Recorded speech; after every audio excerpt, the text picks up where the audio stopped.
Junkman talking about that 3/6's brand new release, No God, No Peace.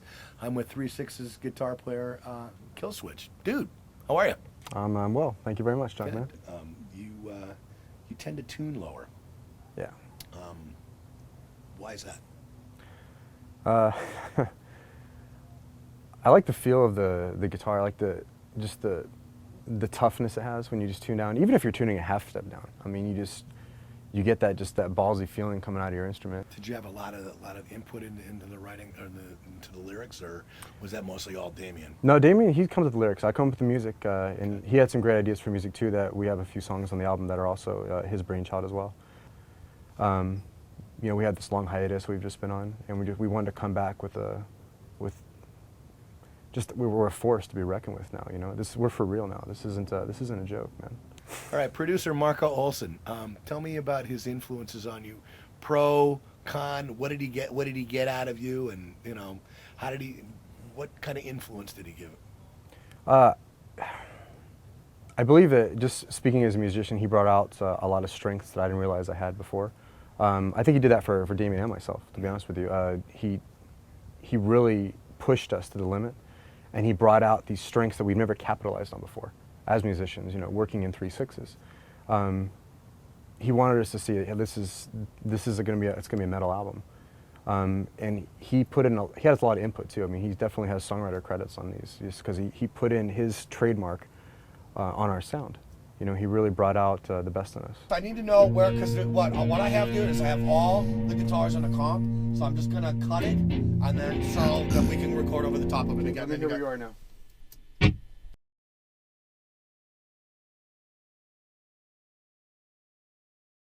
Speaking of which, you've got a solo on the song "Truth."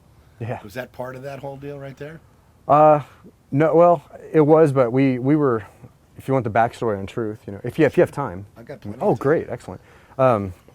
Truth was start off as a few riffs. Damien had some words. We wanted to make it just straight up hardcore song. We were thinking like, yeah, let's go, you know, New England style hardcore. Let's make it just, you know, straight balls to the wall, you know. And I rewrote the song. I'm in Corona. I was staying in an apartment there. I just had the apartment to myself, and I'm like, well, one night I'm just like, oh fuck it, I'm just gonna rewrite Truth. So I had an idea, came up with it, went to Marco's. We laid it down. Just went in there just with attitude. He needed a solo and just ripped it up, just attitude all over it, and that became Truth. The music that I've listened to too, it kind of brings back, kind of like the genre, and the music of Ministry. Was that a big influence on you guys? Was Ministry? Yeah, but I know Damien's a huge Ministry fan. I love Ministry growing up too. I mean, obviously Al Jorgensen is just one of those guys that he's a formidable force. he's crossover. I mean, gotta be honest, he's kind of the guy that really brought into the forefront, you know, mixing metal with industrial. I mean, everybody likes to name off all these goth bands and stuff, but Ministry was the one that just said goth, fuck goth. Yeah. You know, I'm not wearing all that shit, you know, fuck that. He's brought the metal edge to it. And he wasn't afraid to use programming and everything too, which I had never used that before. I'd never used any kind of programming stuff in any music, any bands I was with. When I joined on with Damien, that's when I got introduced to it as well. And then Marco brings it to a whole new level. I mean, the guy's just sick fucking wicked when it comes to doing samples and programming and putting everything together in a very unique structure that's catchy, but it's very different than what's out there now. What kind of audience do you think that this record's going to attract for you guys? Well, I'd love to say, you know, late teen, early 20s girls, but I don't think that's going to happen. Hey, you never know. No, I mean, we're going for the jugular, man. I mean, this is a metal album, and people that know our old stuff, they're really familiar with the old 3/6's. They see it more as, it's a lot of fun. We put on a great stage show, and we always interact with the crowd. Damien's excellent at interacting with our fans, and you know, I'd like to think that I am too. And we have a really solid rhythm section now. I mean, this is the best lineup we've had by far, and these guys bring it every night. You know, when we play, we're going to bring it every night, and the fans are going to see that. But they're going to see a different side. They're going to see this new music and a new attitude, a new image, and everything. The title track, No God, No Peace, has become an opus almost, you know? Yeah. How did that go about happening, you know, from the beginning to the end? And, you know, tell us a little something about well, that. The song is essentially busted down to 3 parts. Damien and I, we spilled many beers over this. I mean, I can't think of the nights we had at his place. We were just talking about different parts of the song, because I had all these guitar riffs that were formulating into one song. I said, I feel this this balls out song that we're going to do. And the one thing we've even talked about doing videos for it and everything else, and I keep seeing the Twin Towers getting attacked and the time in between. That's the intro piece. Not to get too much into it now, but there was a lot of passion that was put into that song. Musically, I mean, lyrically, we're attacking everybody. It's a full-on attack on religious beliefs and really hiding behind those religious beliefs.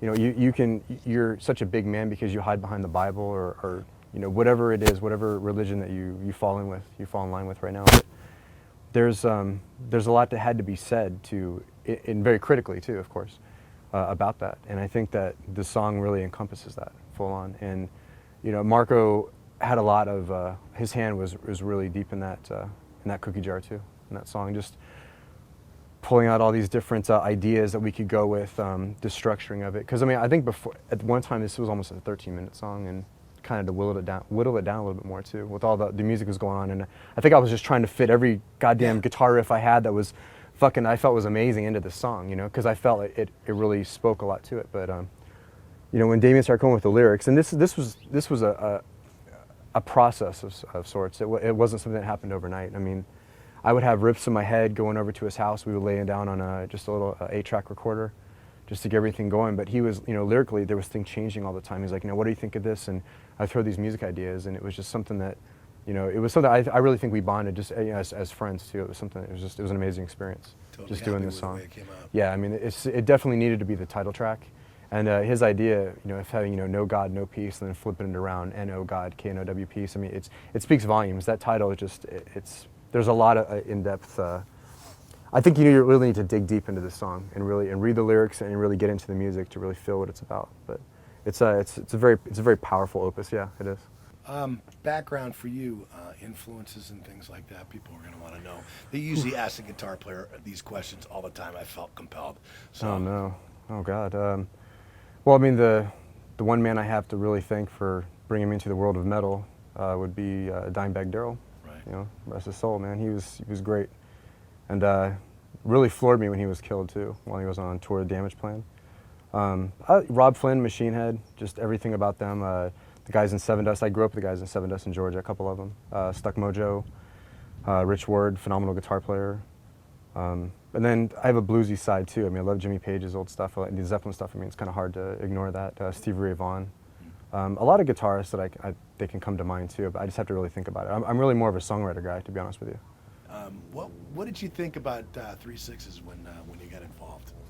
Oh, when I first came on board, I answered an ad, and I just looked for something new. I was new to California. I just moved down from Vegas, and I met up with Damien and just had a good vibe with me. He said, learn the songs and everything, and I thought it was a cool idea. I liked the whole idea of having a kind of a shock to the name, and I realized it was a novelty at the time. I mean, it was more a lot of fun, and I knew it would be a really good project to be involved in. I had my reservations about the name at first, but it was just more of a personal thing than anything. And but once you get to know Damien, I mean, we gel really well. Sure.